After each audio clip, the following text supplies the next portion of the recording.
heat. Welcome into TFW Live, the best kept secret in fantasy football, where we keep that week one feeling going all year long. This is episode 316, where we're going to be taking a look at all the injury news and nuggets from around the NFL headed into week two with Mojo's very own Dalton Kates. I'm Austin Sear. I'm joined by my best friends. You know the bunch, Johnny Game Time Hicks and Big Travie. Let's get these two over here. And, of course, a big welcome to you, Whisper Nation. What up, Albert? What's going on, Jersey J, Rodalcala, all our True Blues coming in. Donnie Tubbs is out doing wedding stuff today. Miss you guys. Miss you all the time. Best of luck with the big day coming up. Yeah. A lot grateful for over there, Donnie. And we got a lot to be grateful for here, especially for our members over on YouTube who support the show through a monthly subscription. Shout outs to Gus Ramos, Pizza Belly, Dom Caples, Bailey Ziegler, Kevin Dobby, Nick, Brett Zabo, John Credit, Eric Lorenz, and Donnie Tubbs, Jersey J, and Hanimal. If you'd like to join our growing list of YouTube members, just click join next to the YouTube video. You can do it right now. Shout out as well to our patrons who have been supporting the show throughout TFW's tenure. Our first Patreon giveaway of the regular season is coming up next week, so get on over to patreon.com/thefantasywhispers and sign up today. Thank you also to those who subscribed or followed us on social media. We appreciate the connection. Jeremy Rose, Arib Raham, Mary Larson, Matt Pritzel, Mizenko.teeth, Clark Addison, Vintage, S. Day Hillen 35, Ake Red, and BK Pato. And if you love fantasy football and would enjoy being a part of a community where you know that you belong, go ahead and hit that subscribe button on the YouTube channel. We're trying to get just one more subscriber on this stream right here. Just one more. Could be you. And if you are new, let us know where you're streaming in from. Would love to shout you out on the show. As mentioned, though, on today's episode, we are joined by a very special guest, our friend and colleague from the fantasy football space, Mojo's football analyst, Dalton Kates. Let's bring him on board. What's going on, Dalton? Let's go. Guys, I love the intro. I love the applause. It makes me feel so welcome here. So You are, bro. Welcome here, man. Yes, always. Yeah, we don't say anything we don't believe. So we are very, very excited and eager to have you here. And we got a few questions before we jump into the news and notes, Dalton. We got a couple of questions. Just wanted to get your take on who we're week two coming in. So I'll go ahead and just kick it off here. Which player has gotten you kind of the most bummed out? We're going to start with the negative side first. Who's gotten you kind of bummed out 1 week and 2 Thursday night games in? Damien Pierce. Seeing 29% of the snaps, and we expected him to be the main guy. That's very concerning, especially because Rex Burkhead is like not exactly the greatest running back, and we also not exactly. Exactly. Like the thing is, like we thought that there is also a potential role for Pierce to be a receiver. No, Burkhead's running like 80% of the routes there. And also the crazy thing about that was they were up like 17 points against the Colts, and the Texans have the lowest win total according to Vegas. So they're very unlikely to be in those situations a lot. So it was literally like the perfect scenario for Damien Pierce to kind of like, take the league by storm and make this his backfield and kind of produce. And then that didn't happen. So, yeah.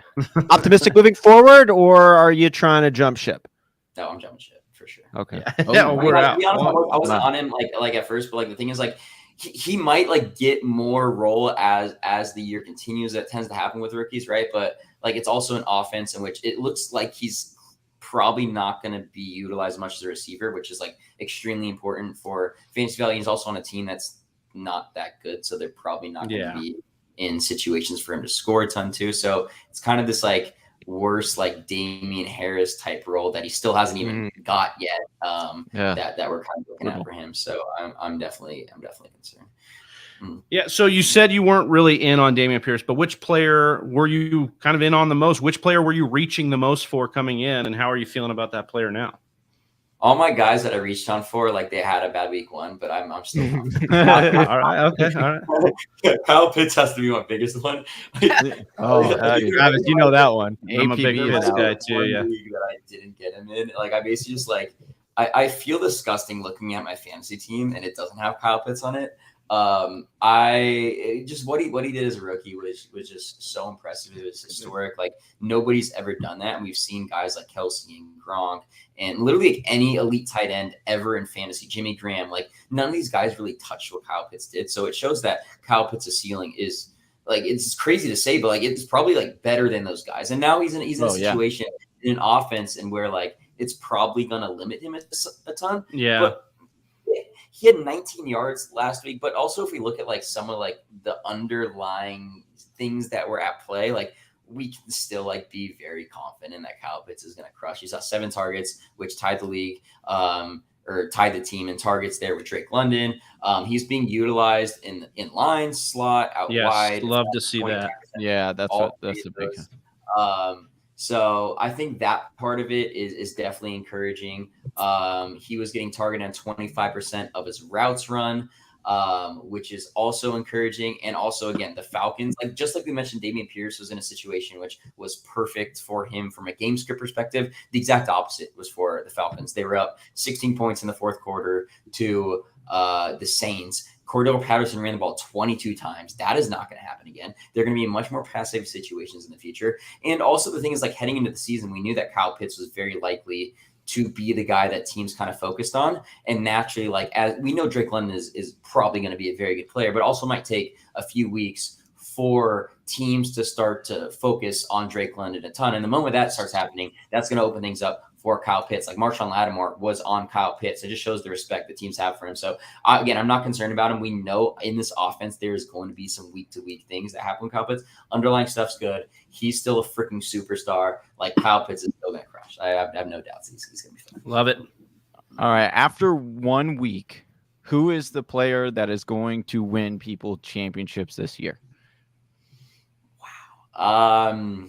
Saquon Barkley, right? It has to be Saquon. Yeah, that has to be Saquon. I think it has to be Saquon.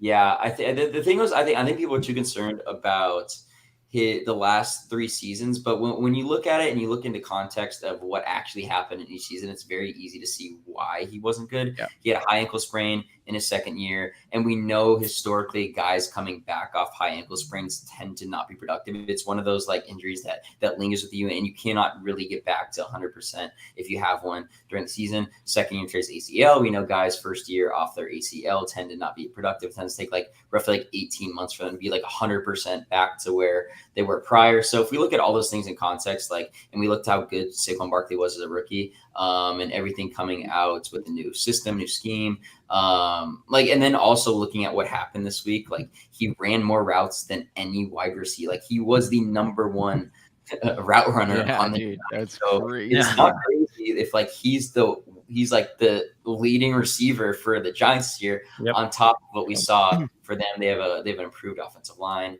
And yeah, I mean, it looks like Saquon just like he's the focal point of that offense, and we saw him crush as a rookie. Like, why can't he not do it again this year?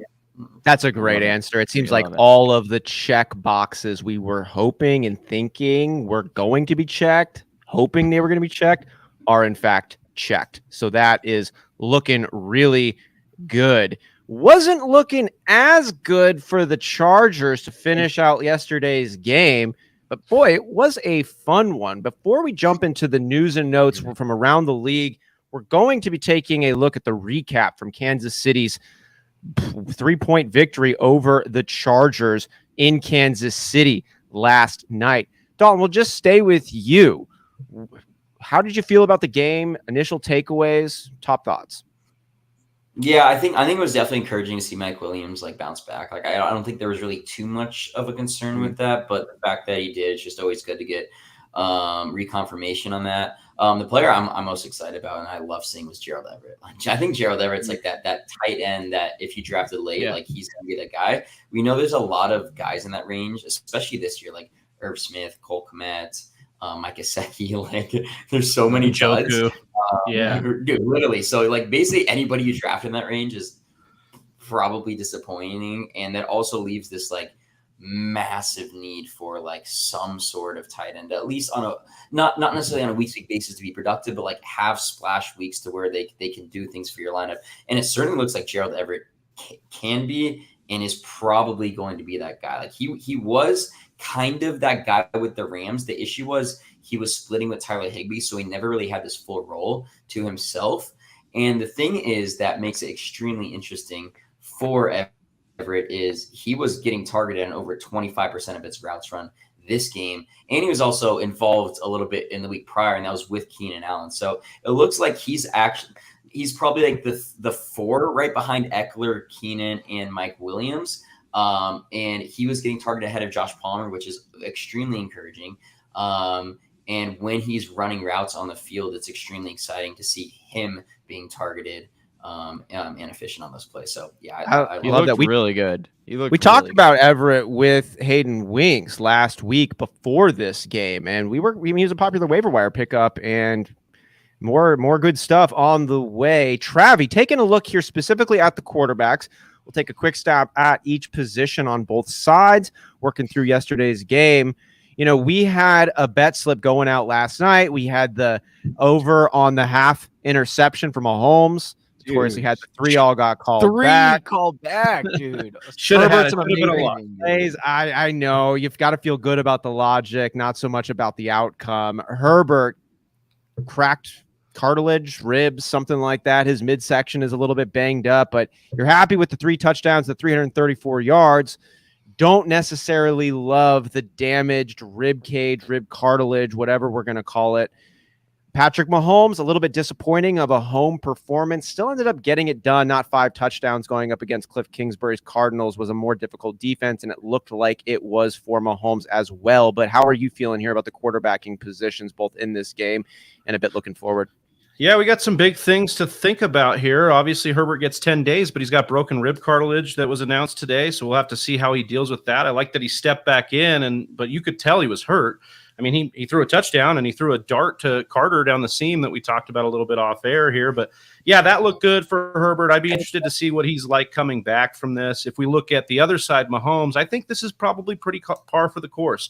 You can get the big games, the 5 touchdown games, and you can get the 20-point games. I think that's going to happen this year because of all the differences on offense. And when you face a good defense, like, man, the Chargers defense is really loaded at all 3 levels.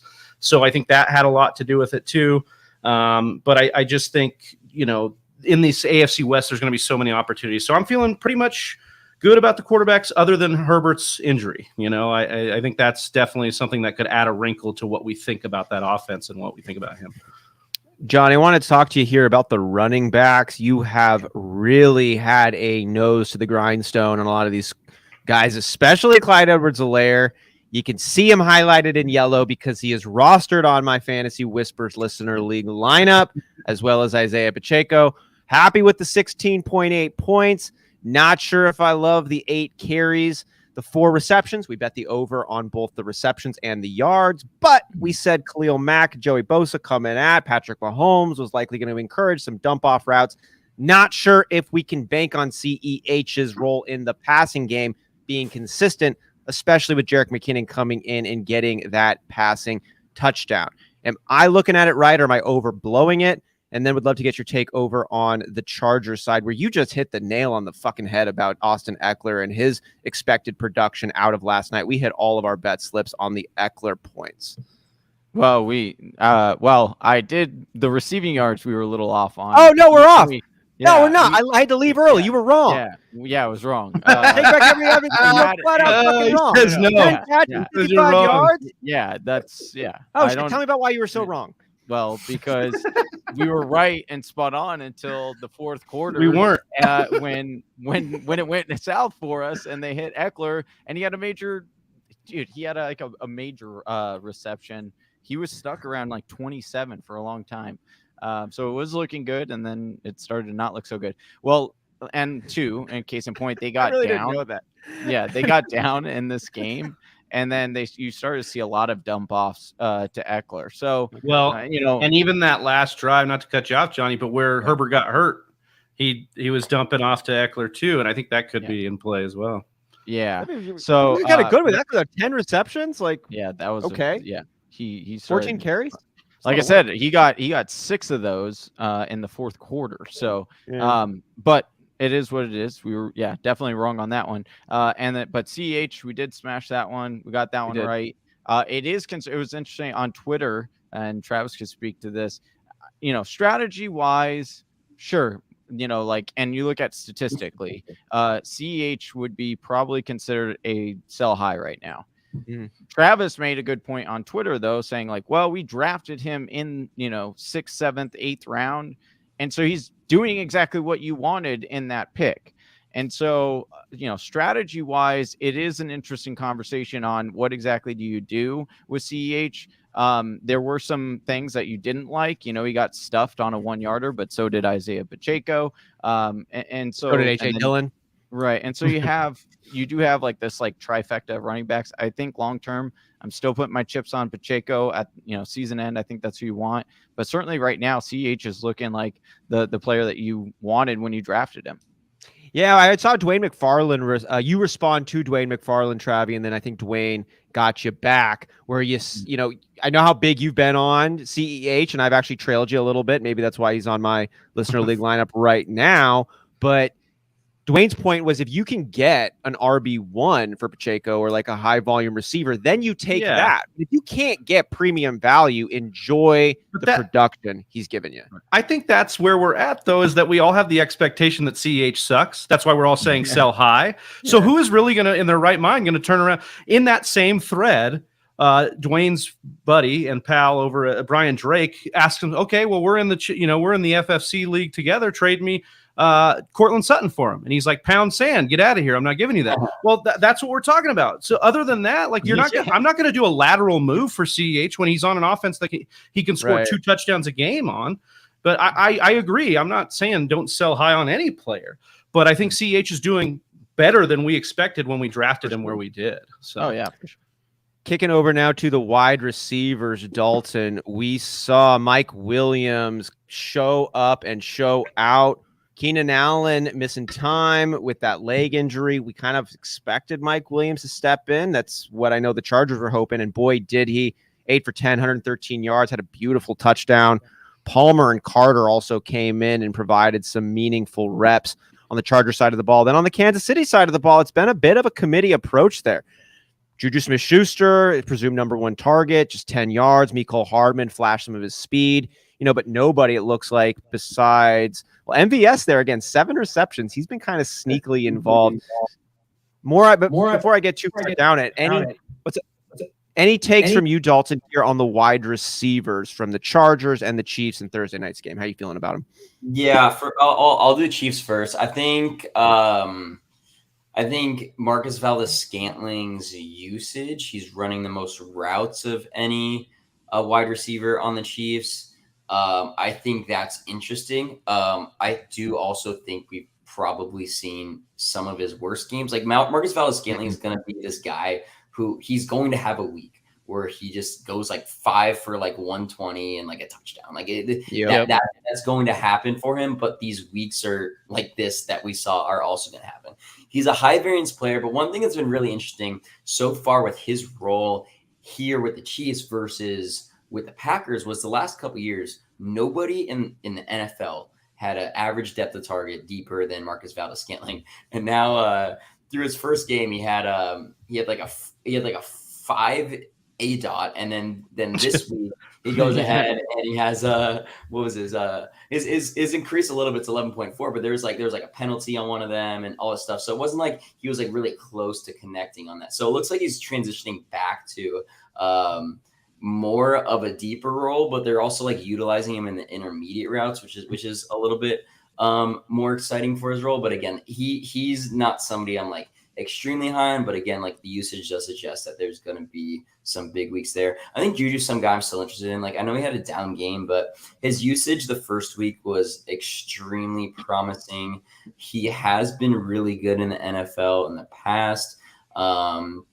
And I think it's going to be Kelsey's the main guy, and there's going to be this plethora of Juju, Hardman, Marcus Valdes-Scantling are kind of the guys there, and one of those guys is going to have a week each week. I do think Juju is most likely to have those weeks on a week-to-week basis, and then like Marcus Valdes-Scantling and Hardman also like is not being utilized a ton, but when he's on the field, he's getting targeted at like a 20% clip when he's running routes, which I guess is encouraging for when he is on the field.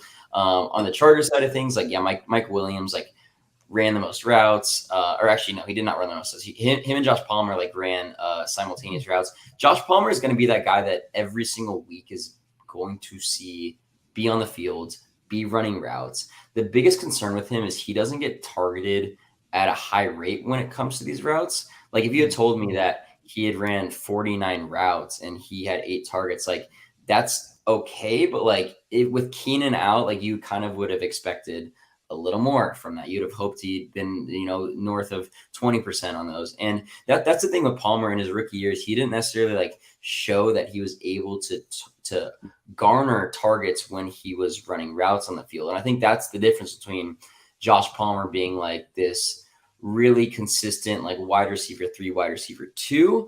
And then when Keenan comes back, he's probably just going to be this very inconsistent wide receiver who's going to have big games. And then some weeks is not, like similar to like a Marcus Valdes-Scantling. Like he's like Marcus Valdes-Scantling of the Chargers, but it's more stable when it's slower. Yeah. Oh, I like that take on these. Want to feel all that, and then we touched a bit on Everett. Excited to see what he continues to bring to the table. Travis Kelce, even if he's being spinal tapped, which was just kind of cool to see. Marvel characters, flash humanity for a moment. That was refreshing. And DeAndre Hopkins, loved starting him. You could see him in that nice yellow for me with another disappointing 6. Fuck that, man. Anyways, moving now on to our news and notes. We've got the Arizona Cardinals coming up first because A is at the top of the alphabet. Zach Ertz, Rondale Moore, both on the concerned list, looking forward, but little bit feeling better about Zach Ertz, not listed on Arizona's final week 2 injury report. Johnny, man, as Cardinals fans, we've been really excited to see Rondale Moore utilized in a more consistent fashion. We heard Cliff Kingsbury was too, but then Rondale Moore's hamstring said change of plans. He's going to be out this week. What do you expect after Zach Ertz had 60% snap share, caught a touchdown, but didn't have a ton of action coming off that calf injury? He should be a little bit more healthy. What are you feeling about his workload week 2? And then Rondale Moore is out. Any other pass catchers you've got a special eye on in Arizona? So first off, Zach Ertz, I'll touch on this. He should be good to go this week. You're rolling him out. It's a tight end position, but this week, I know that the usage was down last week, but they talked to Steve Keim on the radio, and he informed us Zach Ertz is good to go and that they look to get him more involved this week. And I expect that, right? When you're looking at going up against the Raiders pass rush that we have, expect Kyler to get the ball out quickly. So I expect a lot of dump offs to running backs as well as Zach Ertz as a safety blanket. And then, like you said, Moore is out. If there is someone that dart throw, Greg Dortch, he is, Torch. Yeah, people have been talking him up all training camp since we traded for him or picked him up off waivers. And then that would be the sneaky play for me is Dortch. But there's only going to be 3 wide receivers. So that's the other thing is why I think Zach Ertz is also going to get funneled a lot is because the only 3 healthy wide receivers we got are AJ Green right now, Hollywood Brown, and Dortch. There we go. Moving on now to the Atlanta Falcons. Dalton, you talked about Kyle Pitts and Drake London. Love to get your take here on the halfback situation. Damien Williams is going to be out for week 2. I'm not sure how much of an impact this makes, but I would like to hear your take on the running game there in Atlanta after Cordell Patterson, who was such an interesting question mark coming into drafts, is now looking like a steal if you were one of those few who picked him up. Yeah, I think Cordell's gonna be a fun, interesting play. I do think we probably saw his ceiling last week, and I think the biggest reason was because Damien Williams actually came into the year, and the reports out of camp was like he was going to be like the main running back getting rushing carries, and then it was going to be Cordero like in this Swiss Army, like we're going to utilize him out wide in the slot, like also have him like rush the ball a little bit. But then Damien Williams on his second carry goes down. Their only other active running back, I actually don't know. I think the guy's name is Anders. I actually don't know his name. But the thing is, he's a converted quarterback who plays special teams. So he's not like necessarily like an actual running back. He's like more special teams player that can. Let's go, another fantasy glitch. I don't know. Like, if you guys know anything about him, let me know, because I don't know anything about him. That's the only thing is I know he's a converted cornerback who's plays special teams, and he's not necessarily a running back. So when Cordell Patterson's technically the only like running back that's like legitimately like available that you're going to utilize, that's why he saw such a massive workload. Now, Tyler Algier is going to be active this week. So I wouldn't expect him to be in the same role that Damien Williams was likely going to be, but he's definitely probably going to be involved in some way, shape, or form, 5, 6, 7, 8 carries. Like last year, Cordell Patterson was dealing with guys like Quadre Olison and Mike Davis and those guys, and he still wasn't seeing like this massive rushing workload. And the games in which he was seeing that was the games in which they were actually like winning. So he averaged like 7.8 carries per game in games they lost and like 11.9 in ones they won. Well, last week they were up 16 points. So it's like that's part of the reason why we saw such this big game. But I'm really encouraged to see if they're going to utilize in a game in which they're down now, how much are they utilizing Cordell Patterson? Because it did look like, just based on usage and a limited sample, was after Kyle Pitts in London, like Patterson is the guy, which is definitely encouraging. And it looks like he's going to be utilized. So I'm really encouraged about Patterson and seeing how his receiving role works in this game. And also curious to see if he doesn't like totally like lose some of that rushing to Tyler Algier. Dude, the Atlanta Falcons are like full of freaks. It turns out, like you know what I mean, like Island of Misfit Toys, freak Nats, like weird stuff going on over there. We got converted corner or quarterbacks. I don't even know which one you said. It doesn't even matter. Converted then to special teams, and then back to now he's a running back. We got Kyle Pitts, who's supposed to be in a mythical petting zoo, now is playing tight end. You know, as a unicorn, as we all of course know, we've got Cordell Patterson. I don't even know, like you're another spaceship turned halfback turned wide receiver. I don't know how Sleeper's identifying him.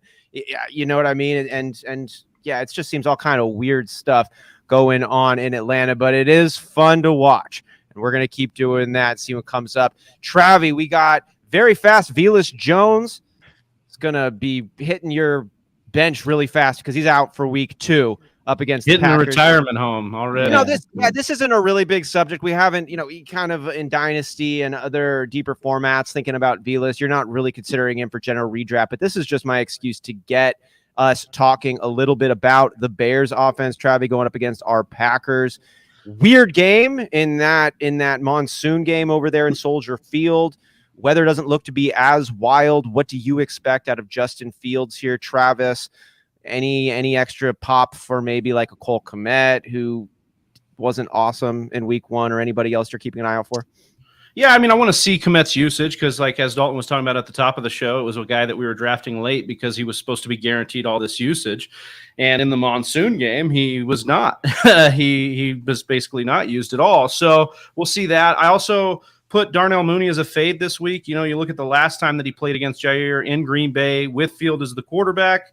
1 catch for 19 yards. So I'm fading my guy Darnell Mooney this week. I want to see what his usage is like. It's not like I'm panicking fully, but I want to see what he looks like, and I can't trust him in this game. As far as Fields go, I expect him to have a good game. I don't mind starting him here. I mean, in that game where we're making excuses for Trey Lance, Justin Fields had some broken plays. He had some rushing. He had some ability to make plays, and that's what you're starving for on this Bears offense. And then if you look at what he did against our Green Bay Packers last year, 74 rushing yards on 9 carries with 200-plus yards with Nagy's offense. So you like that, and I think he could probably get somewhere.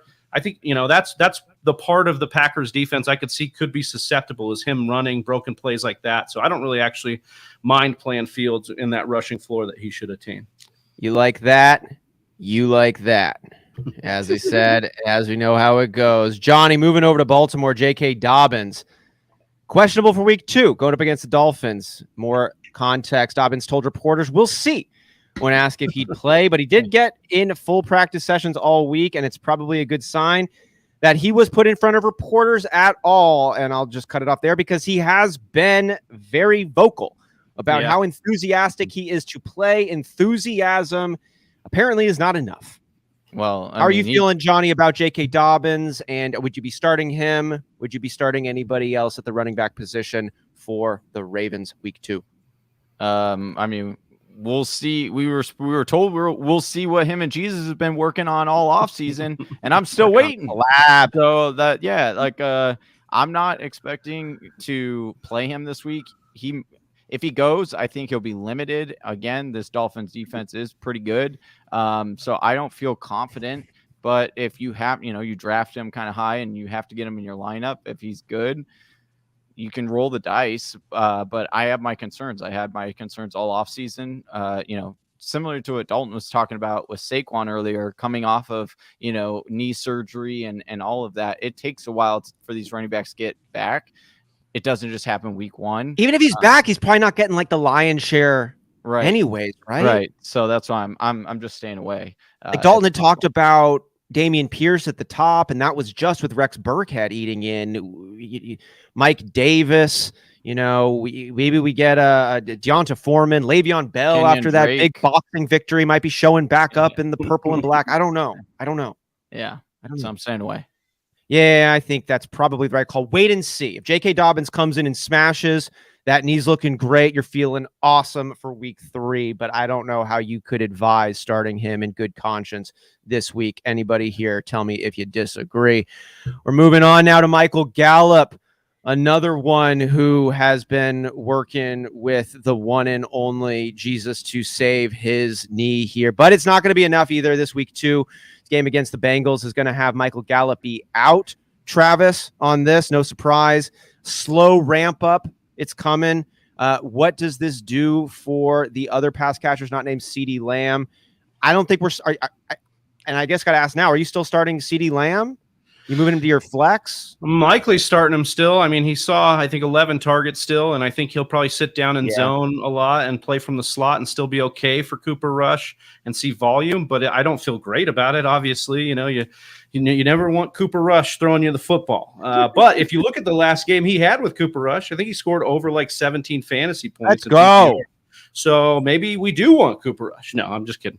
So I think I'm okay on CeeDee Lamb. You got to keep putting him in your lineup. Most likely, you're not going to start guys like Darnell Mooney that we just mentioned, or other guys that are lower down, where you drafted him over him. But it is concerning a little bit to see this. And Dalton Schultz is another one in this offense that I think sits down. Like the Zach Ertz type, the Jason Witten at the end of his career type that just sits down on the route and soaks up PPR points for you. A wide receiver that we are expecting to actually play, Dalton, is T. Higgins. We're excited to see him coming back. We know he had the concussion. Then he missed practice on Thursday for a personal reason. We learned he was at the funeral of his father. He's going through some tough times. Love and prayers out to the Higgins family. This, though, did change, and I'm not sure. I think this was an Ian Hartitz tweet that came out, and I didn't check it, but I think he was being serious when T. Higgins was projected at a 110-1 odds to lead. Tweet. Is this Dalton's tweet? Yeah. There we go. All right. Well, I won't speak for you then. Tell us about what Vegas had going now with the expected yardage totals and how you're looking at T. Higgins and the Bengals pass attack. Yeah, so I do weekly specials every week, and I woke up this morning and I saw that T. Higgins he dropped at 70-1 for him to be the leading receiver in yards on Sunday, and then we played it, and then it moved backwards even more to some guy was like, "Yo, I just saw it at 110-1 T. Higgins," and then right afterwards, it was 15-1. You look at DraftKings was at 15-1 too. So. Yeah, wow. They just messed up the line. So we're Higgins so low. Everything looks good with him. He had a bad week 1 because he got hurt and he was knocked out of the game. But at the end of last year, in that last 6-game span that he was playing in, he was only Cooper Kupp had more yards per game than him. So he had some massive blow up games too. So I don't know if he's gonna do it this week. So I think the Cowboys might just be so bad that they might not need to pass a ton. But again, for a guy that talented, you always got a shot, and especially in the offense. Yeah, and this I feel insensitive. I feel bad saying this, and I'll go ahead and give myself space because Whisper Nation knows I lost my mom this year, so now I have authority to talk about dead parents. But not to make light out of it, but sometimes you got to make a little bit of light out of the darkness. But one of the serious points in our league of record, Travis, Johnny, we always talk about like death games are real. You know, whether it's Brett Favre with a historic performance after the passing of his father, or I mean, there's the list of examples is really long. Who was the wide receiver out of Baltimore? His name's with a T. It was Torrey Smith. Torrey Smith, thank you. Yeah, he had that blow-up game after his brother passed, and there just seems to be some kind of connection between these major emotional moments and production on the football field following that. I'm not a superstitious person. I do look at trends, and there is a lot of evidence that points to major fantasy games, major effective, productive games from an NFL perspective following the death of a loved one. So smash T. Higgins is what I'm trying to say. T. Higgins, 200 yards, 2 touchdowns. Lock it in. Let's go. Johnny, we got Javonte Williams. We were watching that Monday night game. We saw him get a lot of targets, and now we're hearing it's not a fluky type of thing. This is by design. We know targets and catches at the running back position are worth more than carries. This is good. We did see Melvin Gordon, though, outpace Javonte Williams when it did come to those touches. New information is coming at us, and I don't know if there's been a backfield that's had more conversation during the offseason than this Denver one with Javonte Williams and Melvin Gordon. We got some answers, but I think we almost got more questions than we did real answers after that Seattle game. So I wanted to get your opinion, Johnny, on Javonte Williams, Melvin Gordon, and this Denver Broncos backfield. Yeah, I mean, Travis has kind of been touting this all offseason about how, hey, Javonte could seriously take that pass catching role.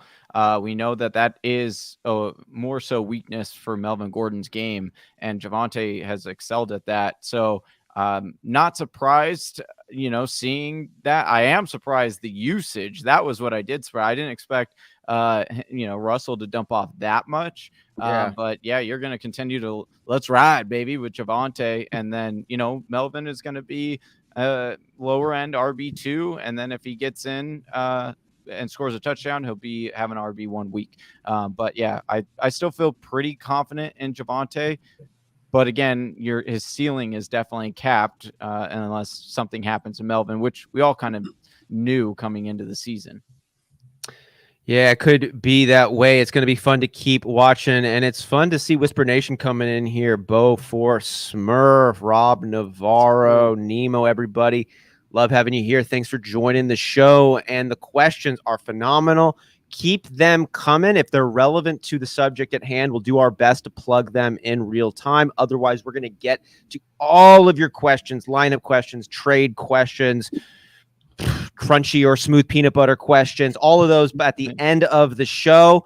We want to take the time we've got with Dalton, though, and make the absolute most of it. So moving on here to Mike McCarthy, who was supposed to be with Michael Gallup, but he's on his own, and we just keep moving forward. Said offensive coordinator Kellen Moore has got to be smarter, Travis, with play calling. This seems like the threads are fraying a bit in Dallas to have a head coach publicly call out another executive member of the team in this. Or am I reading too much into this? No, I think it's pretty good. I'll ask Dalton here, though. I'll pitch it to him here because it was one of the funniest things to watch the internet basically say the Cowboys are already eliminated from the playoffs, and it does it not feel like that? Like right now, this week, it just feels like they're done. What's your, I talked a little bit about the passing offense, but what's your take on what they could look like? I'm nervous for sure. Yeah. Like I think if Dak was there, like it would have been one of those things where people would have overreacted to a really bad game. But now, like with Dak not there, like that's a legitimate concern. And bad games are going to happen for offense. But the thing is, like outside of CeeDee Lamb, they're probably going to run the ball more. We know that that's probably going to limit the offense a little bit. Good thing is Zeke looked better than he did last year. So maybe the whole PCL injury thing, like actually like had a lot of merit. So I'm curious about that. But again, the offensive line is completely banged up. Like it was never like, even regardless of whether Dak was there or not, without them having Michael Gallup, Amari Cooper gone, Tyron Smith out, like there was already concerns there. And then now you lose Dak, and it's just like they legitimately on a week-to-week basis are probably going to be one of the worst 5 offenses in the league. Just until Dak gets back. And even when Dak gets back, it'll probably get better because Michael Gallup will probably be getting around there at the same time. But for now, it's like it's legitimately concerning for everybody involved. Yeah. Eagles to win the NFC East. Future's looking real good right now. That one is looking really nice. Travis, also looking nice is Allen Lazard maybe coming back. I don't know. He's better than he was. He's still questionable. You're a big Packers fan, Travis. What are your expectations for Allen Lazard as well as the other pass catching It's such a weird situation right now. We were talking a lot about Christian Watson and how we think he might be the key to unlocking this offense, but he's going to need to step up in a few different ways. How do you see Allen Lazard, though? How do you see the rest of the pass catchers factoring in for this still unsure Packers passing attack? I think Allen Lazard is sort of the key as well. I mean, we need Watson to play well to kind of stretch the defense out, but Lazard is a chain mover. That's the underrated part of Davante Adams' game, is that he was a, typical X receiver possession, and he could get deep for us, but he was that guy that moved the chains for us. And I think that if Lazard can do that for us, because we're already going to do it with the backs. The backs are going to get a lot of targets and try to do that, but they aren't as effective, as you've said before, Austin, if we can't stretch the field or if we can't make the threat happen. I think that the Packers are notoriously conservative with their injuries. I mean, look at the way they brought Tunyon back, but still limited his snaps. So I think Tunyon coming back, Lazard coming back, this offense, we need to breathe a little bit of relaxation, because I think this offense can be a lot better. I trust Matt LaFleur. I trust the defense on the other side. I think there can be some things that they can be efficient again, which is what they've always been with Rodgers. I wouldn't be rushing to start Lazard this week. I do like Tunyon, but I think the snap percentage was hard to trust. I don't mind stashing him or looking at him in the next couple of weeks, because he could be a big one as well. Speaking of a big one, Johnny, DeAndre Swift, your boy from day zero, is finally blossoming into the elite halfback that the Lions and your fantasy teams, and I know you, Johnny, have been hoping for and predicting on this. He's got an ankle issue. It's questionable for week 2. He still managed to practice Friday, and he did apparently have this ankle injury in week 1, and that didn't stop him from turning 18 touches into 175 yards. How is your concern meter doing on DeAndre Swift? How is your excitement meter doing on DeAndre Swift, specifically for week 2, factoring in these ankles? Honestly, I'm not surprised his ankles hurt. He was breaking the ankles of the defenders all day long with gushers. And you break your own a little bit. Who knows? Every time he touched the ball, dude, he ran for 15 yards. It is something to monitor. Again, he did play with this reportedly week 1. Ankle injuries are never fun to deal with, especially for a running back. But from the sound of it, it doesn't seem to be super serious. Now, if he does, it comes out Sunday morning that, hey, he's sitting, then yeah, that is a concern for sure. But as of right now, everything that I'm hearing and seeing, I don't think it's too serious. And DeAndre Swift's the man. Yeah, there we go on this one. Moving forward here, I think we've got our time for one more question with you, Dalton. Is that right? Yeah. Okay. Fantastic. Here we got Alec Pierce and Michael Pittman. Alec Pierce got a concussion. He's not playing, ruled out. And then we've got some things to monitor with Michael Pittman dealing with the quads, got him questionable for week 2. Apparently suffered this in practice on Wednesday, midweek injuries. How are you feeling confidence-wise in Michael Pittman? And let's say if he is decreased and Alec Pierce we know is out, does anybody in Indianapolis get more interest out of you coming into week 2 fantasy-wise? Yeah, for sure. I think Pittman's probably going to play. And if he doesn't, then that becomes really interesting. But I'm going to assume he's playing. And the guy who's really going to step in and take a lot of those routes will probably be Ashton Dulin. Yeah. And he was really interesting as a prospect coming out. He really hasn't done too much so far in his career, but for some guys who go undrafted, like, it does take time for them to slowly start to get roles. If you look at training camp, like, they were buzzing about him, all the beat reporters, coaches, like, they were really hyping him up. And then in his first game, he ran 14 routes and he got 6 targets on those routes. Like, that's extremely encouraging. Yeah. Prototypical size, like, he should seamlessly go in there for Alec Pierce. Like, Alec Pierce ran 36 routes, I believe what it was. He had 2 targets, whereas Dulin ran 14 and had 6 targets. So again, one game sample size, very small amount that we can take from that, but it is interesting and it is a signal that, hey, if Ashton Dulin does step in there, he could be like a sneaky guy that maybe catches 5-6 balls this week. And if Pittman's out, and he's for sure probably running like 85-90% of the routes there. And also another guy I think is interesting too is Kylan Granson. He ran more routes than Mo Alley Cox there. We talked earlier about like how tight ends are kind of gross at the end. Talked about Everett a little bit. Like Granson could be one of those guys that you pick up and like maybe they replace like an Evan Ingram or is one of those guys in those ranges. Mike Gesicki.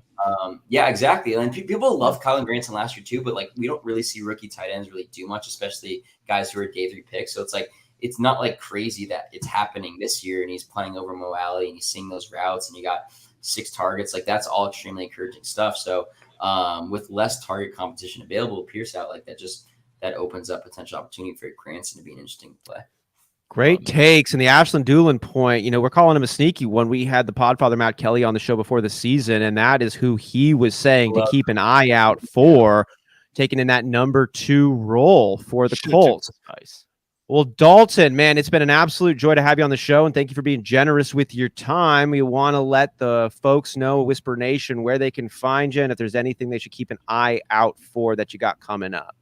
100%. Well, first off, appreciate you guys for having me on. Had a blast. You guys are a good, fun crew. Know how to keep the analysis, sharp, but at the same time, have a good time with it. So appreciate you, Dalton. Yeah.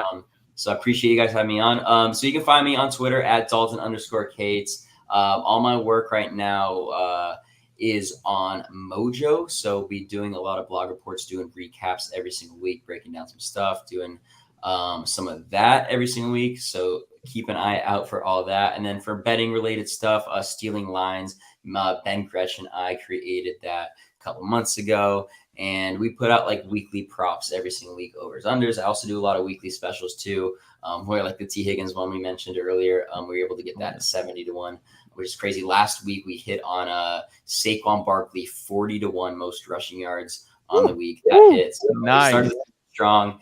And hopefully that can continue going well. But that's my 2 main things right now is for like my football analysis and everything's going to be a Mojo, and then betting side is going to be stealing lines. So that's great by me. Well, that's awesome. Thank you so much for joining us, Whisper Nation. Go check out Dalton. Get in on some of that 40-1 action. Let's have yourself a day. We'll see you next time, Dalton. See you, Dalton. Thanks, Dalton. Peace. Woo! What a guest. That was awesome. What a guest. Awesome. That was cool. 40-1 on the Saquon. From my own backyard too. Another dude. Arizona boy. Yeah, like that. Very cool. So my question about Mac Jones is he any good? No, I'm just kidding. We already know the answer to that. So he is sick. He's got a back. I don't know. Johnny, talk to me about Mac Jones. This is your guy. Yeah, I mean, he went out last week. They took X-rays of his back. Spinal, dude. It was pretty serious. But then the X-ray said he was fine, right? Yeah, but he was still having back spasms after that. So it's like a mental thing. There's a big concern. I mean, are you concerned with? They said Herbert? Then the X-ray came back and said he got that hamster in him. Yeah. Oh. Came back and said he got the hamster dog. And, got a hamster dog. All right. What was the other Mac dog? Jones got a hamster dog. The mammoth dog. Yeah, the mammoth dog. Yeah, mammoth dog. Who was the mammoth dog? I mean, I'm not going to start him this week. Right. Play against the Steelers. Steelers defense looked really good week 1. And then we'll see. They're saying that Bosa, not Bosa, the DN for the brother. TJ Watt. TJ Watt, thank you. They're saying he might play. They're saying he might play with the torn pec. Hit the IR. So that'll be interesting. Oh, he did officially hit the IR. He looks like he's going to avoid surgery. He's going to play from the IR. Well, I'm saying on Twitter earlier. No. I'm not saying no. I was just making a joke that he might play from the IR because playing with that because it's no. I mean that's crazy enough. Like if I wouldn't put it past TJ Watt to do anything to play with a torn pec. You know what I mean? Like that's I'm not making fun of you. The Watts are they seem like such a stand-up family, dude. TJ and JJ, man, those guys work so hard. They're so tough. Yeah. So, but I'm not looking to start Mac Jones this week. So, yeah, tough matchup, dealing with a lot of stuff. I honestly don't know how he's playing, to be honest. But and we got Ty Montgomery who's out. I guess Travi. This got to get more work for Damien Harris and Ramondre Stevenson if the pass catching leader from the halfback position is now on the IR, Ty Montgomery. Yeah. I mean, to me, it was like, okay, well, I mean, I have to start Ramondre in some leagues where I went 0 RB or anchor RB. So I understand having to start him there, but neither Harris or Steven are an advised start. I mean, the Steelers, as Johnny said, just held Joe Mixon to 3 yards per carry, like in a game where it was like, back and forth. So I don't like the matchup. I wouldn't want to trust either of them, but I am watching this closely after Montgomery goes to the IR, because it's like, now can we see Stevenson get a defined pass catching role? Please. I am begging you, Bill Belichick. I'm begging you, Matt Patricia, to put a weapon in at the running back position and let him be a weapon. But we'll see what happens there. Let somebody be successful. Let somebody get a little shine, Bill Belichick. Man, I would love to sit here and talk about the Patriots for the next 30 minutes, but that is too indulgent for me. Moving on to the Los Angeles Rams, where we've got a couple updates on wide receivers. Travis, Sean McVay said that Van Jefferson working his way back. He's not going to be here for week 2. That shouldn't be a problem, though, because we got Allen Robinson filling in that number 2 role, and he needs to be more involved in the team's offense. You think that's what McVay is saying. That's what every single fantasy player who drafted Allen Robinson is saying. What are you saying, Travis? Yeah, this is tough. I'm actually doubling down on Allen Robinson this week. I think it's a soft matchup with the Falcons, even though they do have elite corner. They just got torched, and they've got torched all last year. So they have good corner play. But it doesn't seem to really work out for him because these teams just throw all over him. So we'll see what happens there. But I love McVay's comments here, right? He's like, I'm going to scheme him up. We're going to get him involved, especially make him the first priority on plays and not just Cooper Kupp as the first read, because that's all Stafford had time for on last Thursday night. I think this pass rush by the Falcons is not the Bills, so we should get more time for Stafford, at least more than Thursday night.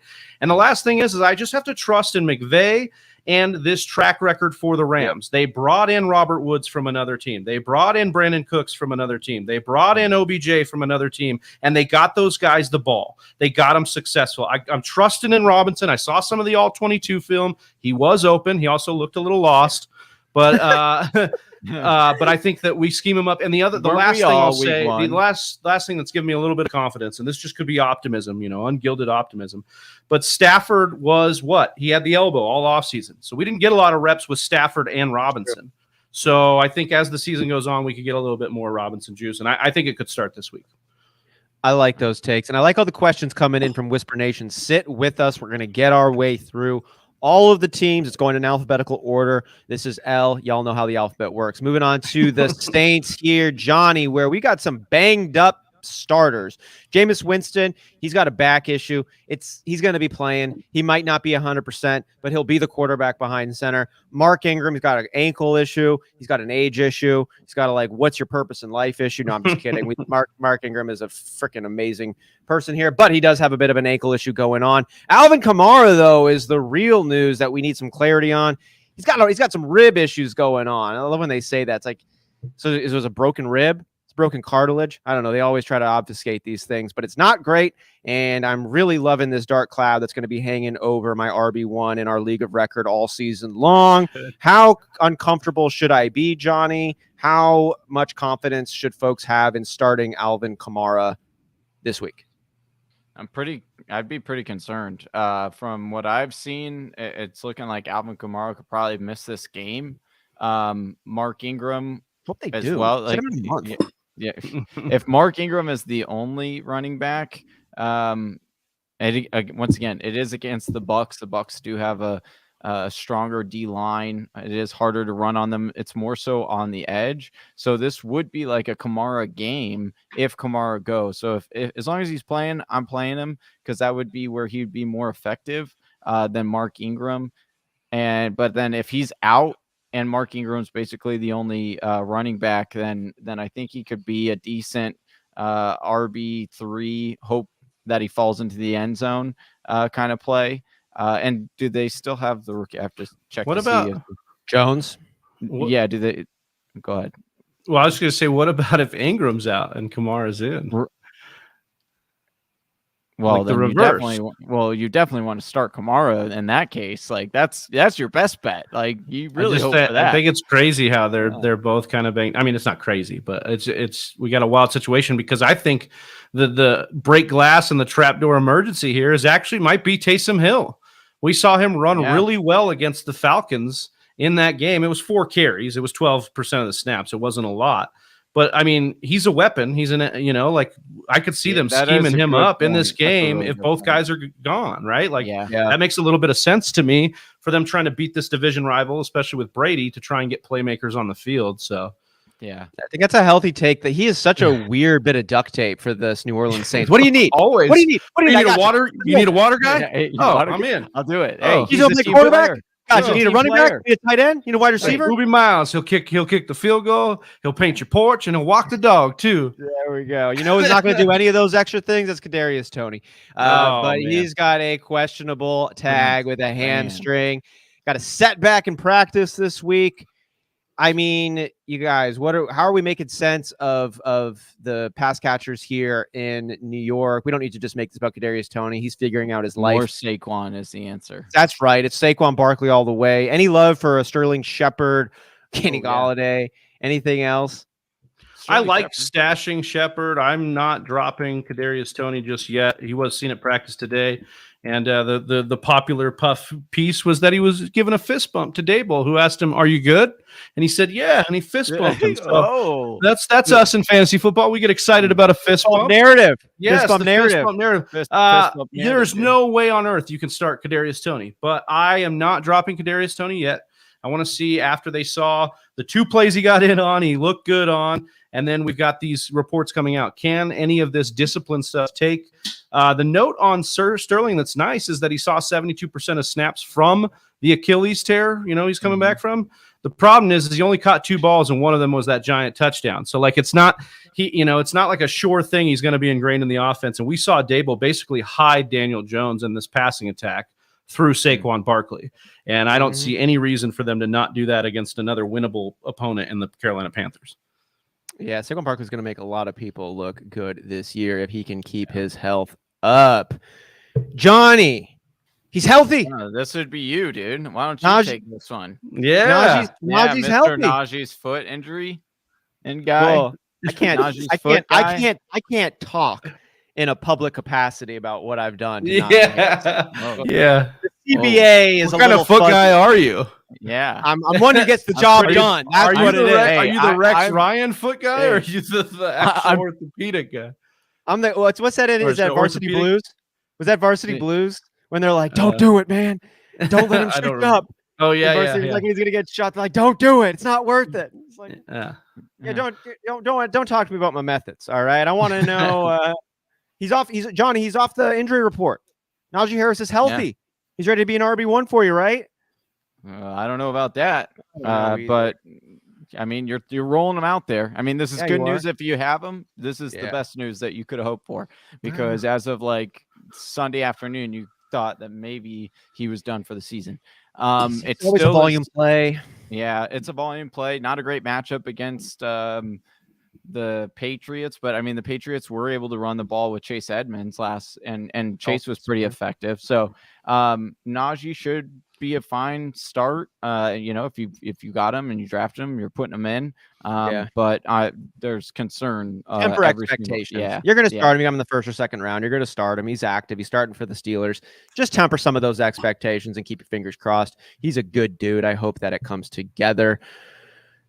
Got some question marks over here in San Francisco. George Kittle, the often injured one, is injured. Yes, there he is. The groin. It's attached, but how well? Unclear. Jeff Wilson going to go with the hot hand at the running game. Jeff Wilson's expected to get the start. We got a lot of running backs. We're throwing names. We're throwing these names around, asking people to consider them. I think we're all. Are we recommending starting Jeff Wilson? Raise your hand if you recommend starting Jeff Wilson. Week. I think you can start Jeff Wilson. He's going to get the first crack at it. It's not a great matchup. It just depends. Everything depends on who you're starting him over. But we didn't have any we have any major injuries outside of Elijah Mitchell at the running back position? I'm just trying to, like, maybe if you had Elijah Mitchell, you'd be looking at starting Jeff Wilson. But I think, maybe hopefully you have other options. It would depend on what you have. Like, Jeff I wouldn't Wilson start. or Cam Akers. Oh, definitely Jeff Wilson. Jeff Wilson, But, Jeff Wilson or Alvin Kamara. If Kamara goes, I'm starting Kamara. Yeah. Yeah. There's just touchdown upside. If he's good enough to go, he's going to be involved in the game plan. Jeff Wilson is a guy, as they said, hot hand. I mean, if TDP gets the second carry and busts it for 40 yards, Jeff Wilson could maybe not see the field again that much. You know what I mean? Like, so that is something that could happen in this game. I trust Jeff Wilson. He knows the offense of all of those guys that's in there besides Elijah Mitchell. He knows the offense the best. He was activated as the number 2 in that game. He saw the only running back touches besides Debo after Mitchell got hurt. So there's a lot of stuff that I enjoy about Jeff Wilson as far as like he could fall in for touchdowns. But it is a volatile play because of Debo's involvement in the red zone. But yeah, I mean, there's just a lot of – like I'm starting CPAT over Jeff Wilson. For sure. Me too. There's like that breaking point for these guys, but I think Wilson is a fine play if you're desperate. What about Jeff Wilson or ETN? James Robinson? Oh, that's right. We're thinking Jacksonville. Yeah, Jacksonville. Yeah, I would go. Right, So I would go James running back. Robinson over Jeff Wilson, and if it's PPR, I'd probably go ETN over Wilson too, because I could at least see some passing down work for ETN that could save my day. I don't know if that happens with a rushing quarterback in Trey Lance. What was the other one? The other one I thought was interesting too. The Patriots backs or Jeff Wilson. I'll probably go on Damien Harris, but not Ramondre over Jeff Wilson. You know what I mean? Like that's probably where I'd be at. Damien Pierce or Jeff Wilson. Jeff Wilson. Okay. Yeah. Okay. I agree with That's the line. That's probably the line right there. Okay. Yeah. I think we probably start Jeff Wilson over Ken Walker, but we are happy to see Ken Walker recovering from hernia. Are we? Not listed. Yes. We are happy to see a human being become healthy, Johnny. Yeah. We are. From a life perspective, no doubt. Now, for our Rashad Penny rosters, that might be a different question. A lot of hype on the Michigan State product from his ability to run the football, taking just one pick after Breece Hall. I feel like Ken Walker is a little bit underspoken on given how talented he really was coming out of Michigan State. We're going to see his debut. He's not on the injury report. I'm not recommending starting him. I picked him up in my league of record. I'm not recommending starting him. Johnny, I see you with the wiggles right down there when we're talking about Ken Walker. How are you feeling about Rashad Penny? Are you still starting Rashad Penny with confidence now that Ken Walker is back? Yeah, I'm still starting. I mean, I think so. I felt more confident when Ken Walker wasn't, there because none of the other running backs really scared me. But Ken Walker, obviously, he's touted as one of the best running backs that we've seen coming out of college in a while, or at least, the metrically wise. Danian Tomlinson. Right. So, from that perspective, you want Ken Walker not to be there on Sundays dressed up. But as far as I still think Penny is going to be the lead running back. I think Walker would probably be the pass catcher one, if anything, to begin the season. And then if Penny doesn't end up producing, but Penny looked good. I know box score wise, it wasn't a massive Penny day, but he looked strong when he ran the ball. There wasn't he popped back up after he got Didn't do anything dumb. Yeah, didn't do anything dumb. So, confidence wise, that Penny is a decent RB2, and then if he can get in the end zone, then he'll probably have RB1 weeks. But definitely monitoring Ken Walker and usage this weekend when he comes back. No doubt. I agree. I'm in lockstep with you on that take. Johnny, Chris Godwin with the Buccaneers. He's going to be out week 2 against the Saints. Still dealing with that hamstring issue that popped up recently. Travi, we saw Julio Jones have a good day. We saw Russell Gage involved, but he's also dealing with some issues. Evans is in there. Everyone's kind of banged up right now. Are you starting anybody? What's up, Gus? What's up, Leonardo, too? We're going to get all to the questions once we get through the news and notes. I think we only got one more section after here because Tampa Bay that's a T. That's near Tennessee is the only one next. So, Travi, talk to me pass catchers in Tampa Bay. Talk to me about your confidence levels there. I'm interested in Julio. What else? Yeah, Julio's on the report too, which is unfortunate. And it's Lives like, on that report. yeah. It's like every time Dwayne McFarland was saying this week, every time Julio took a pass in that game against the Cowboys, you're like, come on, get up, Julio, get up. And I agree. That's how it went. And then he went up on the injury report, Evans on the injury report, Fournette on the injury report. Gage has been on the injury report. So, I mean, it's kind of if you start him, or if you've got him, start him and they play him. If they start him, you start him kind of thing. Other than Gage, really, I want to see Gage's usage without Godwin fully for a game before I trust him in my lineup, because I thought he might be a decent flex play last week, but they were using Julio as that deep threat. And if Julio's in the game and going as the deep threat, that's the guy I'd be interested in starting. And then, of course, Mike Evans is guaranteed a touchdown if he plays without Godwin, pretty much. So I'd be interested in that situation. Interesting thing that's kind of taken over the fantasy community this week is that we could see Tampa go a little bit more run heavy.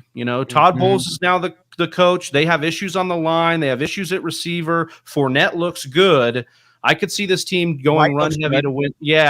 Yeah, Fournette and White both look good. I mean, Fournette looked better, obviously. But I think this team could definitely go that route. And Brady doesn't want to get hit, so he's definitely going to be doing things to make sure that doesn't happen. So I think in that case, that favors your big-bodied touchdown guys like Mike Evans and Julio Jones, who can, go win matchups on one play for you if you're going to be a run-heavy offense, which I think they could actually transition to. Speaking of run-heavy offenses, we got one of the heaviest run-heavy offenses in the NFL with the Tennessee Titans, Johnny Dontrell Hilliard, who popped off for a couple of catches for some touchdowns and some yards last week. Popular waiver wire pickup after that performance. Did not practice on Friday. He's got a hamstring issue. Seems to be going around. There's a case of the hamstrings in the air. There's a lot of running backs over here, Johnny. We've talked a lot about a lot of them. Derrick Henry included, Chestnut. Deontay Foreman going back. Hilliard was there too.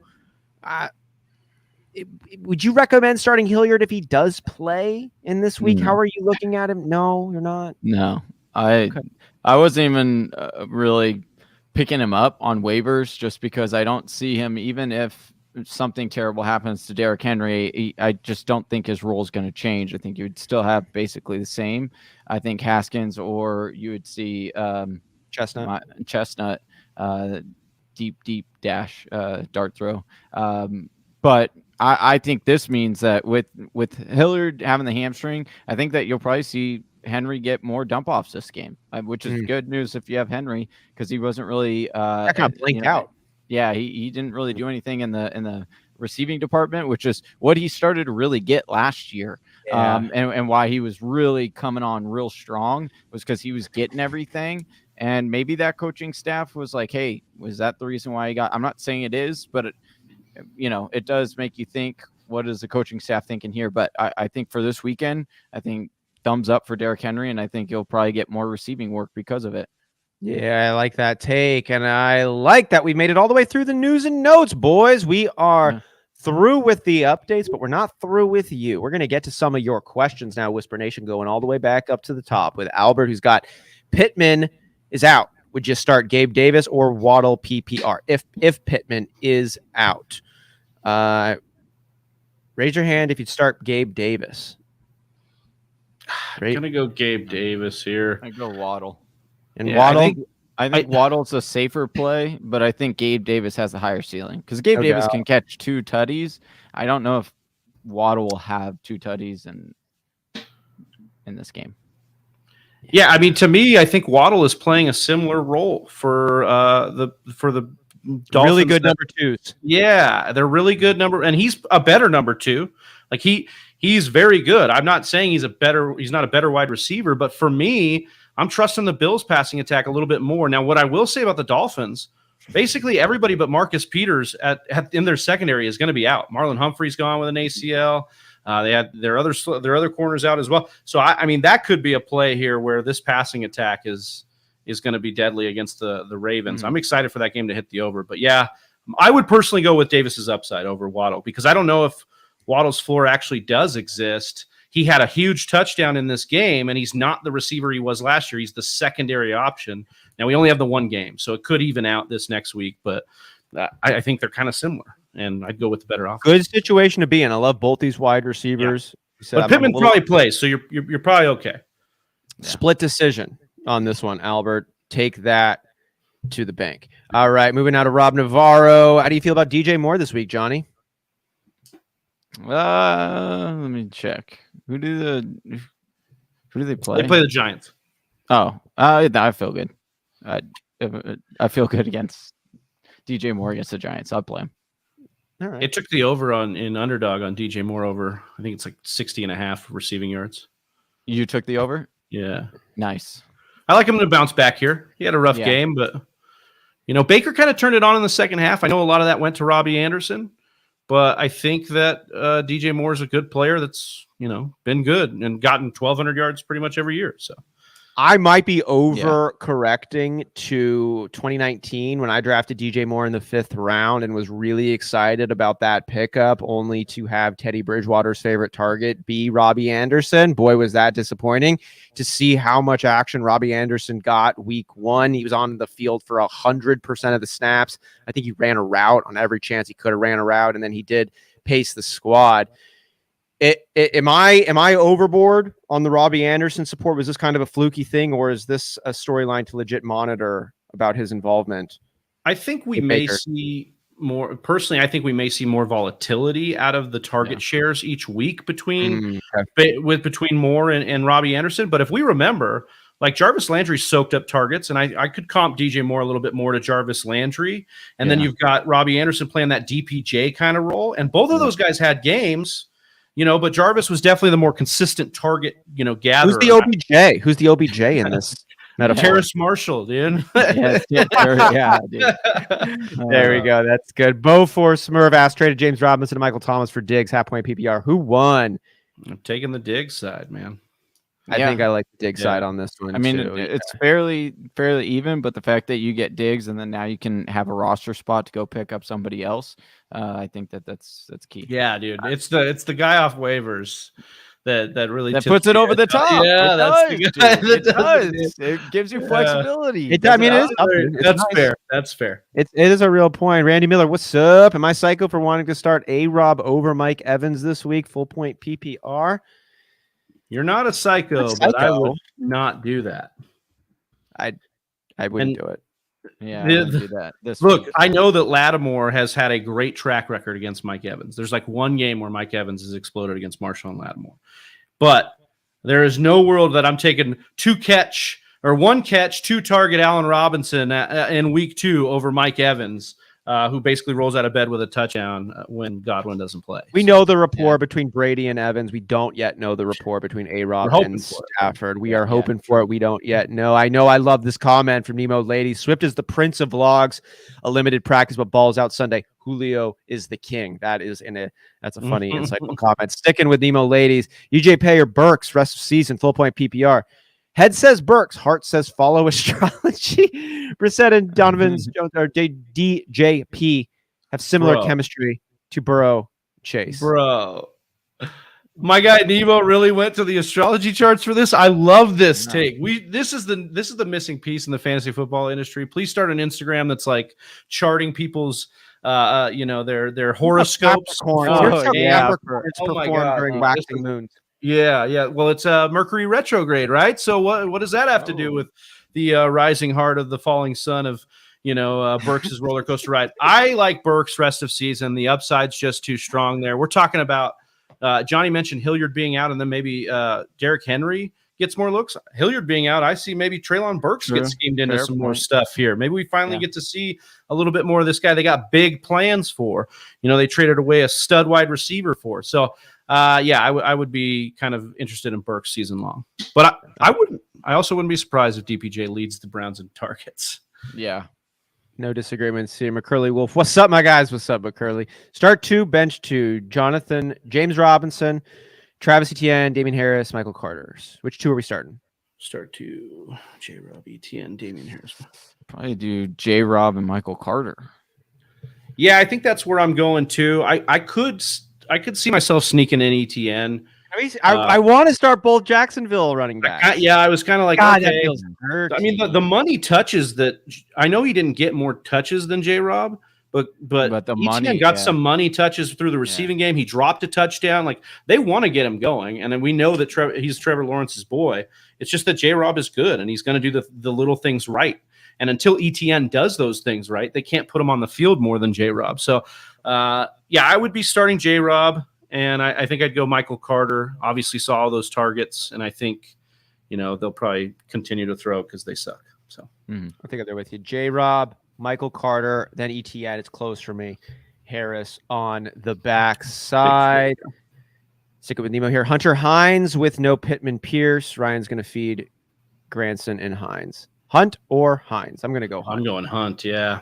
Just taking the talent more on secure, that one. more secure role in his offense. That dude has just done it, what he does. He gets 10 carries and a lot of targets every single game, and last week was no exception. Sutton, A-Rob, Gabe start 2 this week, PPR.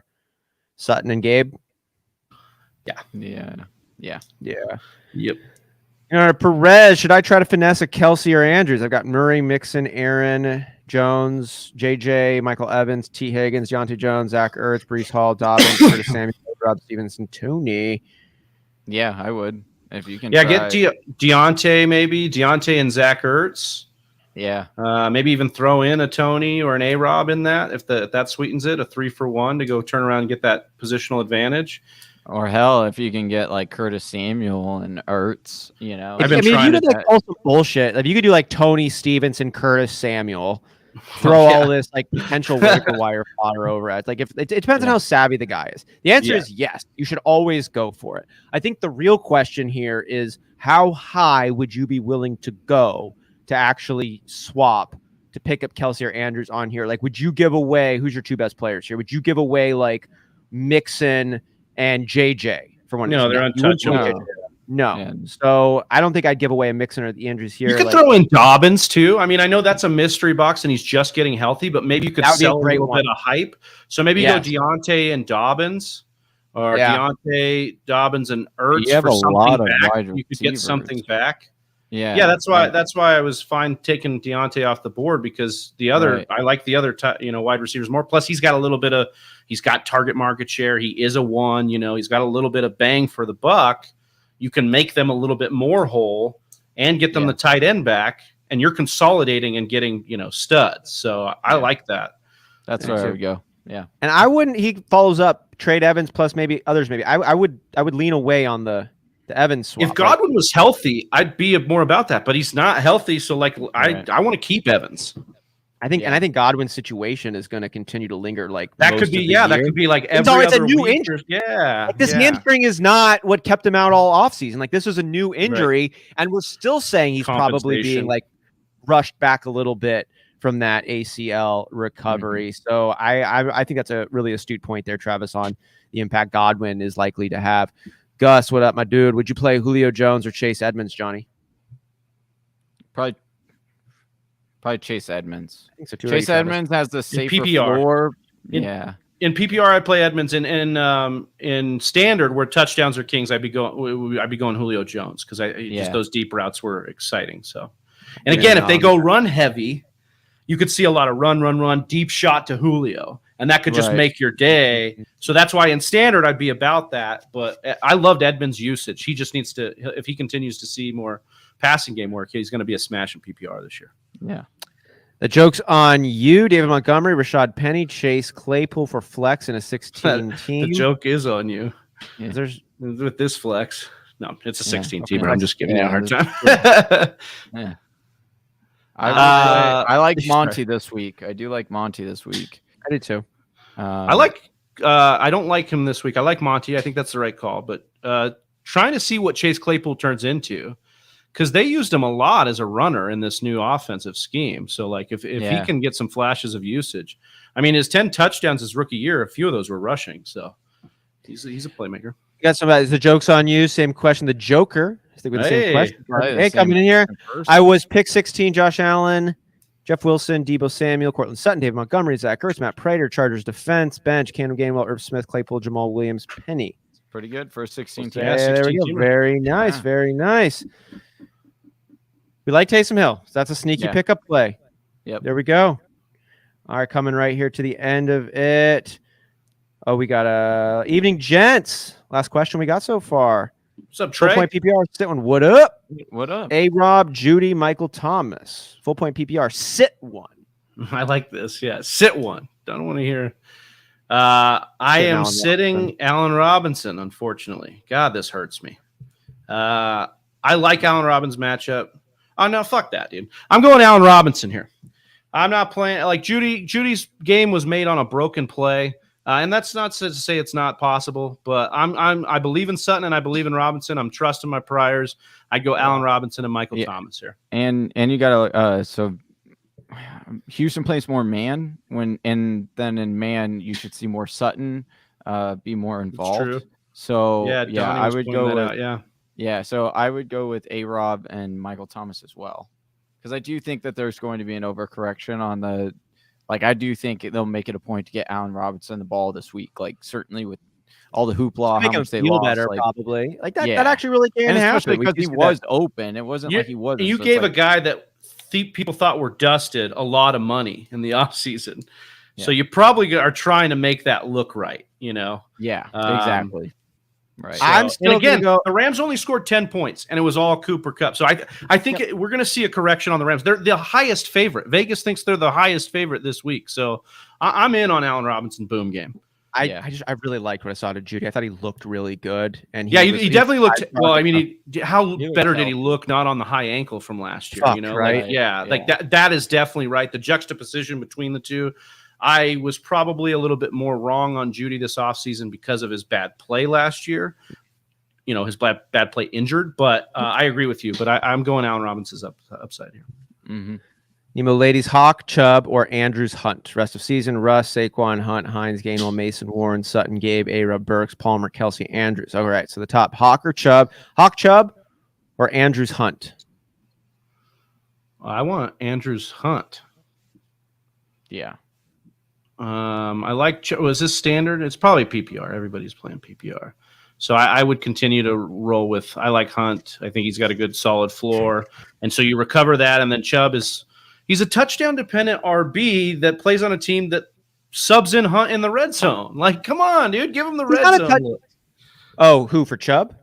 Yeah. Well, I'm just Hunt saying, like, in the red area every time. Yeah, I just like, why do they do that? Chubb goal line carry. Yeah, Chubb is the only running back. We say like, if you're not getting like the goal line work and you're not getting the pass catching work, you're like, and especially if you're not on a high volume offense, you don't want that running back.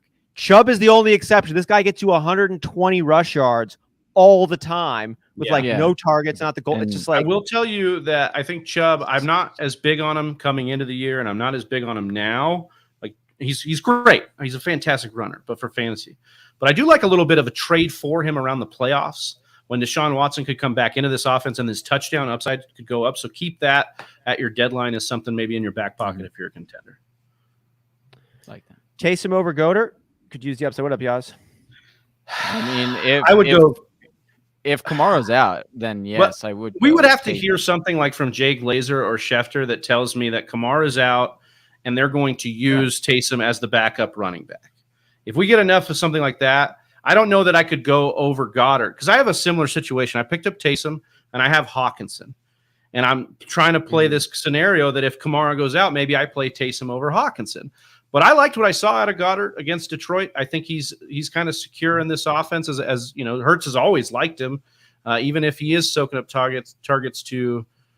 I mean, I don't know, and it's not like Tampa I don't know if he said if Josh. Yeah, I guess it would depend on how much you're down. Upside. Yeah, if he's saying could use the upside, give me Taysom Hill because Taysom Hill legit has that's the one thing that kind of has.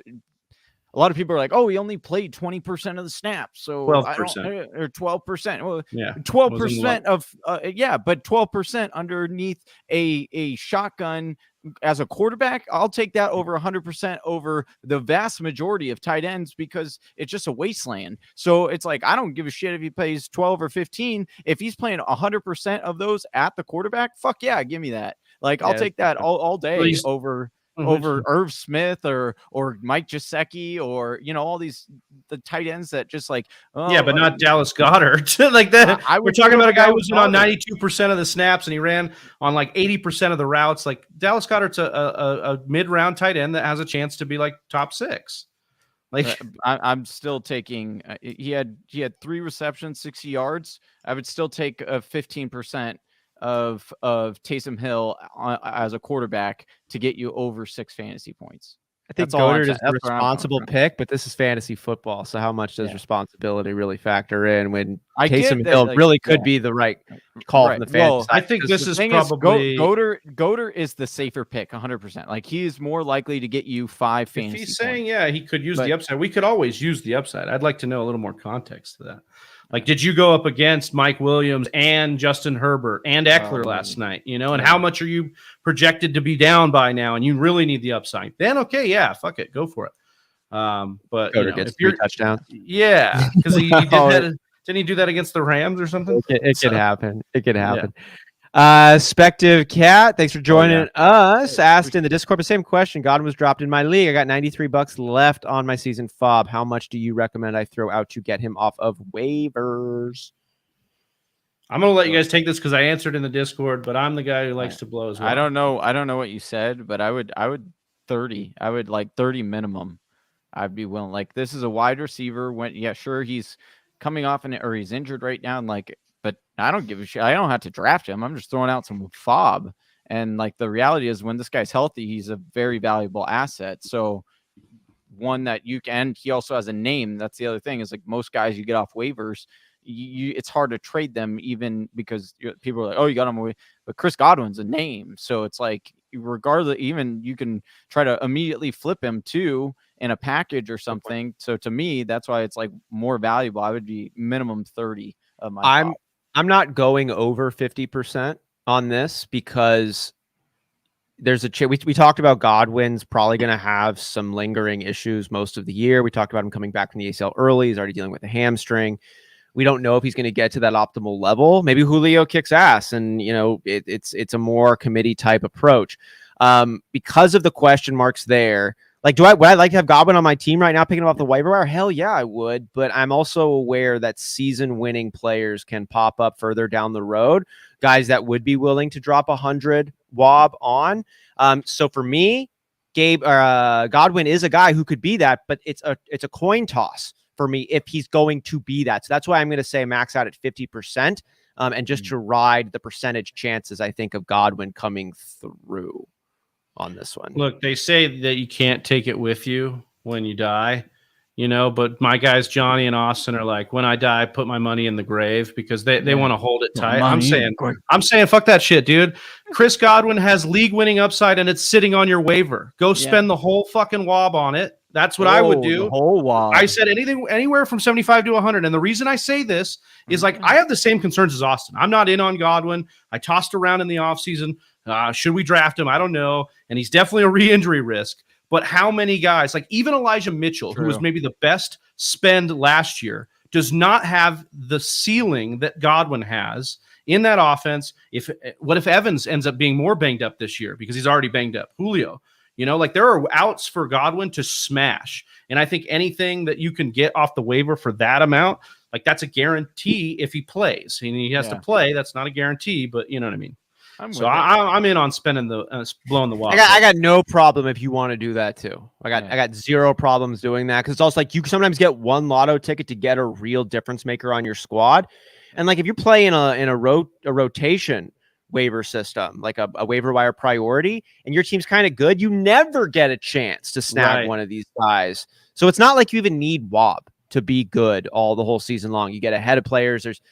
So I got no problem with that. Gus asking if you was asking about Kelsey. What'd you guys ask for Kelsey? A lot, because like he looks good. I'd want to get RB1. I'd want to get one of the top 5 wide receivers. I think Javonte Adams maybe is one that is a realistic one you could maybe get back for Kelsey, because you're not going to get Justin Jefferson right now. Like you're probably not going to get Jamar Chase after a big game. Javonte Adams' big game was big, but he's still. People still has hesitation in the new offense. So maybe you could get Davante Adams back. That's something I would look that tier. Trey S, appreciate the insight. One more for y'all. Full point PPR start 2. A-Rob, ETN, Kareem Hunt, or Michael Thomas. Drop not A-Rob. I like Michael Thomas. Start 2. I'd probably go ETN. I'd probably go Kareem Hunt and Michael Thomas. Yeah, that's where I'm at. I go Michael Thomas, Kareem Hunt. I think that's ETN nipping in there, but still third for me. Rob fourth. Elijah Moore, Jeff Wilson, DJP, flex PPR. I'm going. Oh man, I am going Jeff Wilson and Elijah Moore. Me too. Yeah. J-Rob, Melvin, Hines, RB2 PPR. J-Rob. Yeah. J-Rob. Yep, I like that too. Yeah. Little extra context here. 40 more projected points from the go opponent. with Taysom. Yeah, I would go with Taysom. I'm fine with that. I'm fine with the upside sling. Yeah. Have Pittman. If I have to sit him, who should I start? Renfro or Julio? Pittman. If I would have to sit him, who would I start? Renfro.